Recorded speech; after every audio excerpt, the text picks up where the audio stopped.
Good morning. कशा आहात तुम्ही? कारण की आज माझे लवकर कामं झाले होते. चला म्हटलं आता घरातली थोडी साफसफाई करायची. आपण सुरुवात कुठून करायची तेच कळत नव्हतं. मग चला माझंच कपाट होतं, कारण की मी जास्त बाहेर फिरते म्हणून माझेच कपडे इकडे तिकडे सर्व झालेले होते. एक साडी काढायला लागले की 17 साड्या निघतात, तुम्हाला तर माहिती. म्हणून म्हटलं चला आता माझंच कपाट मी लावून घेते. त्याच्यामध्ये मिस्टरांचे कपडे नव्हते, मुलांचे कपडे नव्हते, माझे एकटीचेच कपडे होते. पण मी तुम्हाला आता दाखवते ते कपडे कसे खराब झालेले आहे, तिकडे तिकडे ठेवून झालेले सर्व. म्हटलं चला आता पद्धतशीर लावून घेते. हे लावण्याच्या आधी मी व्हिडिओ घेतली बघा, इकडे तिकडे सर्व आले की तशीच ठेवायचे कपडे, म्हणून ते रचायला वेळच नव्हता. आज वेळ काढला. आज म्हटलं चला रचून घेते व्यवस्थित पद्धतशीर, कारण की घरी कोणीच नव्हतं. म्हणून म्हटलं चला आता पूर्ण साफसफाई करते थोडी घरातली.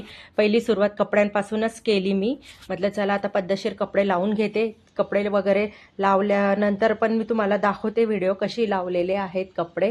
कारण की साड्या तर खूपच झालेल्या आहे, कपडे ठेवायला जागाच नाही आहे, कारण की माझेच कपडे आहे त्याच्यामध्ये. तरी पण मला कपडे ठेवायला जागा नाही आहे. आता बघूया, छोटंसं एक कपाट घ्यायचं आहे अजून.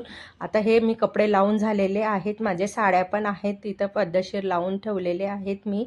आणि खालच्या साईडला ड्रेस ठेवलेले सर्व ह्या साईडला. म्हटलं चला आता जेवढे बसताय तेवढे बसायचे, आणि नंतर बाकीचे कपडे दुसऱ्या ठिकाणी मुलीच्या कपडे मुलींच्या याच्यामध्ये ठेवलेले आता. आणि त्याचे पप्पा दुपारी आलेले जेवायला, त्यांना जेवायला दिलं, कारण की आम्हाला संध्याकाळी ना थोडं बाहेर पण जायचं होतं. जाऊ वगैरे आलेली होती, म्हणून म्हटलं चला आता थोडं बाहेर पण फिरायला जाऊ. आणि हे माझ्याशी गप्पा मारत बसलेले होते इथं, म्हणून मी त्यांची व्हिडिओ घेतलेली. त्यांचं लक्ष नव्हतं, त्यांना वाटलं असंच मोबाईल ही बघते म्हणून त्यांचं लक्ष नव्हतं. आणि ते जेवण करता करता थोडी व्हिडिओ घेतली. आणि संध्याकाळी मम्मी रेडी झाली, कारण की आम्हाला लगेच बाहेर जायचं होतं. संध्याकाळी रेडी झाली, म्हटलं चला आता जाऊया आपण बाहेर. मुलं वगैरे सर्व खाली गेलेले, मी एकटीच बाकी होती म्हणून मी एकटीने व्हिडिओ घेतली. आलो आम्ही मंदिरामध्ये. इथं आहे राधाकृष्णाचं मंदिर आहे बाळकुमला. खूप छान मंदिर आहे ना, बाहेरचं तर खूपच भारी आहे. आणि डेकोरेशन पण खूप छान केलेलं आहे त्यांनी. म्हटलं चला आता व्हिडिओ घेते इथली. आता वरती आम्ही मंदिरात जाणार होतो पायऱ्या चढून, आणि तिकडे संध्याकाळी 7 वाजेची आम्हाला आरती मिळाली. पण खूप छान मंदिर आहे, आणि राधाकृष्ण तर बघायलाच नको, कारण की बापरे खूपच भारी होतं.